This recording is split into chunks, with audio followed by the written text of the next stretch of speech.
7 call 09 Claude replied. 50,000 spectators suddenly held their breath together. 50,000 people stopped breathing at the exact same instant, not due to a championship point being won, not because of a powerful serve hitting 130 miles per hour, but because a 19-year-old girl from Manila leaned toward a German ball girl during a court changeover and uttered words no one in that arena anticipated. She spoke in German.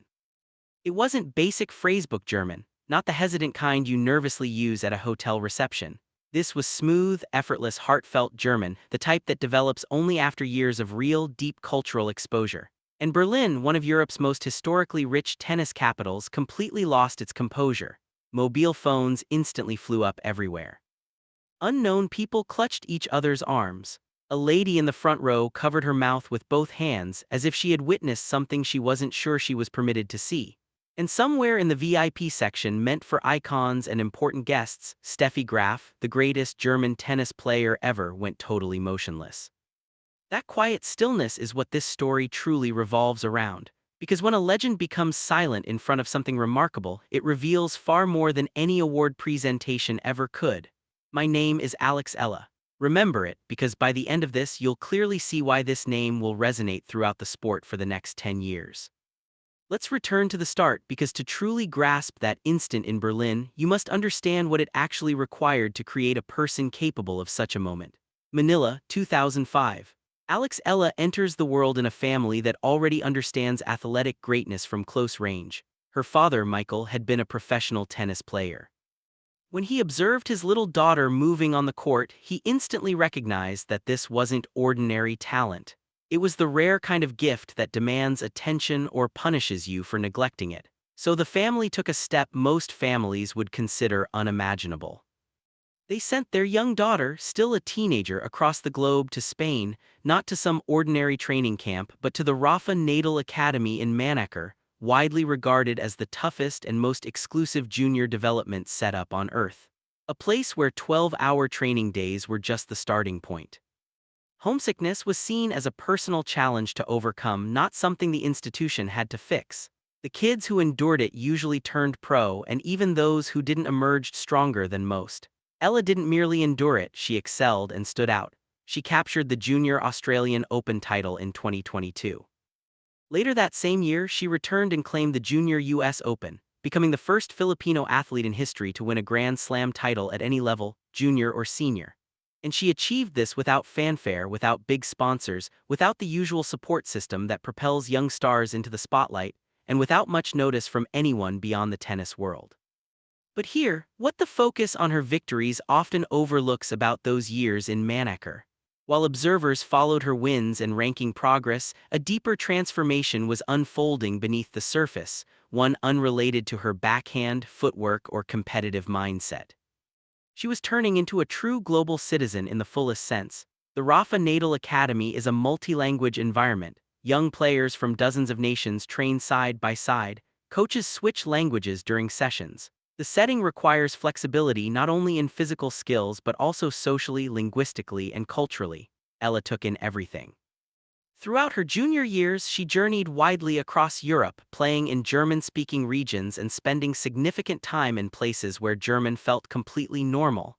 No one gave her formal German homework. No one made her take a language exam. She simply observed and absorbed. She listened carefully. She connected with people on their own terms because that's the type of individual she naturally is. And this is why it holds such importance. Most pro tennis players tour the globe but see it through a limited lens: hotel, court, hotel, airport, repeat. They rarely form real bonds with the locations they visit. They simply pass through. Eala did something else. She allowed those places to truly become part of her. By the time she reached Berlin for the event that would create the most discussed non-tennis moment in recent women's tennis, she wasn't coming as an outsider. She arrived as someone who had discreetly, and without announcement, made herself comfortable in a language and culture that most assumed would remain foreign to her. Berlin had no idea yet; it was about to discover it in the most surprising manner. Now here's something casual tennis fans frequently underestimate: the mental significance of changeovers. On the surface, they appear insignificant. Players sit, wipe sweat, sip water, breathe, then stand and continue. 90 seconds of rest. Ball kids perform their tasks efficiently around the court edges, almost unnoticed. Spectators adjust in their seats. Nothing notable occurs. That's exactly the purpose of a changeover. It's meant to be a brief break, a reset, a pause between high-stakes moments. Which is why what occurred during this specific changeover in Berlin felt so startling, so unforeseen, and ultimately so powerful. Ella was in the middle of a match deep in a hard-fought second set. The Berlin audience had stayed involved and supportive, but the mood remained typical for a pro tennis match, enthusiastic yet not intense. A young German ball girl, about 14 or 15 years old, approached to collect a towel from Ella's side of the court. Routine action, the sort of exchange that occurs hundreds of times daily at every tournament worldwide. Players usually barely notice, often staring at their racket strings, mentally preparing for the next game or simply trying to calm their heartbeat. Ella looked up and instead of the usual minimal interaction, polite nod or brief distracted smile before turning away, she spoke warm, everyday, fluent German. The ball girl's expression transformed instantly. The surprise of being addressed unexpectedly shifted quickly to pure joy, so fast it was nearly startling to observe. A broad smile lit up her face, visible even from distant seats. People in the front rows caught parts of the conversation. They turned to those beside them. Those people turned to the ones behind, and awareness of the moment rippled outward across the stadium like a wave. Every section realizing it just moments after the previous one. The clapping didn't grow gradually, it exploded. A sudden, complete burst of noise that had zero connection to the match score, nothing to do with a winning shot or a set ending. It was the sound of 50,000 people falling for someone all at once. Ella's response to the crowd's reaction may be the most telling part of this whole story. She glanced around the arena with an expression perfectly captured on camera. It sat somewhere between real surprise and calm amusement, as though she hadn't fully realized that speaking naturally to a teenager would trigger this reaction. As if it had seemed completely normal to her, and she was now mildly puzzled by everyone else's strong response to something she viewed as ordinary. That element completely won over the entire crowd. Because if it had been planned or a polished athlete using charm strategically, attentive viewers would have sensed it. People can distinguish between performance and genuine behavior, even if they can't explain why. What the stadium felt was someone who had simply acted naturally in the moment and truly hadn't anticipated a standing ovation for it. Within 4 minutes after play restarted, the video was already spreading rapidly on social media, not via official tournament accounts, which were still airing the match. It moved through personal profiles, fan pages, and the informal online networks that modern sports use to capture moments broadcasts miss. The hashtag #LogGerman began trending in Germany within the hour. Passionate and well-organized Filipino supporter groups spread the clip worldwide inside 90 minutes. The views surged with that special speed reserved for content that needs no explanation, crossing languages and cultures while affecting everyone the same way. Comments flooded in from all directions. German fans expressed a mix of disbelief and pride they couldn't easily separate. Filipino supporters shared heartfelt messages about what it means to see someone carry your nation's flag into spaces not designed for you and behave as if she naturally belongs, because she does. Tennis journalists who usually avoid stories that distract from on-court action still shared it, as certain moments surpass normal editorial rules. One comment stood out for its simplicity: "She didn't have to do that." And that captures everything. She didn't have to do that. The strongest acts of human connection are nearly always the unrequired ones, the ones that demand no extra effort logistically yet reveal the complete truth about a person's character. Ella could have stayed silent during those 90 seconds. She could have focused on her racket. She could have done precisely what every other professional would do: treat the ball kid as background while staying mentally locked in the competition. Not rudely, just professionally. Instead, she chose to notice a teenager performing an unseen task and connect with her in her own language, on her terms, without considering any audience.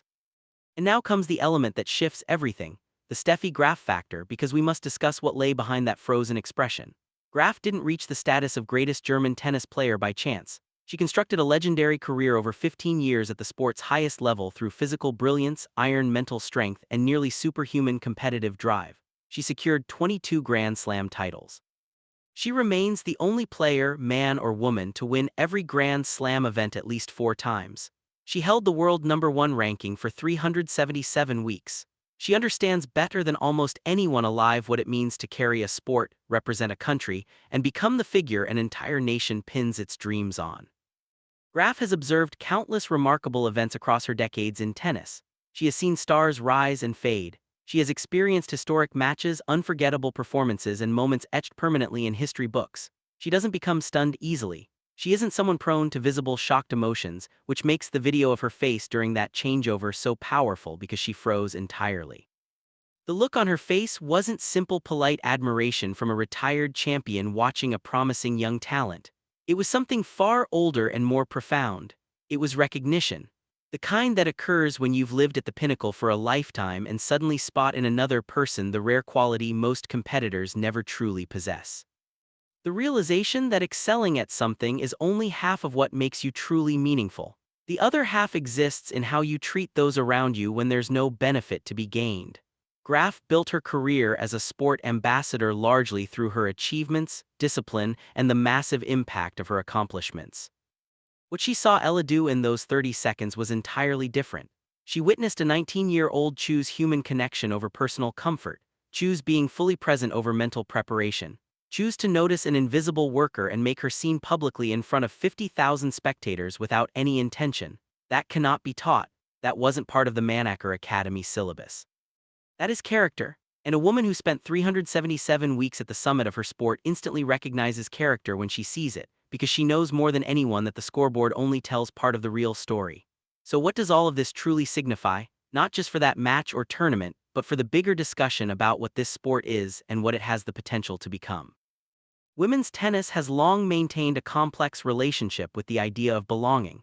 Who deserves to be here? Whose narratives get shared? Which faces show up on the big posters outside major events? Which countries receive serious funding for junior programs that create future champions? Ella's whole presence in this sport challenges those very questions. She emerged from a nation that had never produced a Grand Slam winner.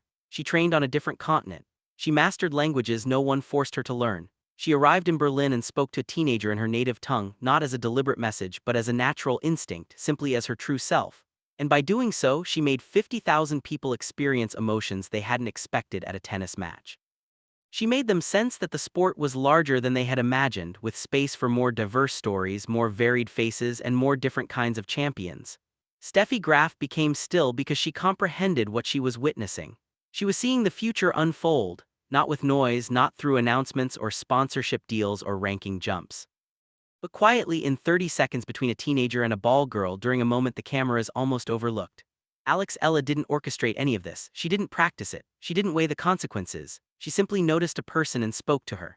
And that, more than any trophy she has raised or any ranking she will reach, is what will ensure this sport remembers her name long after the final scores are forgotten.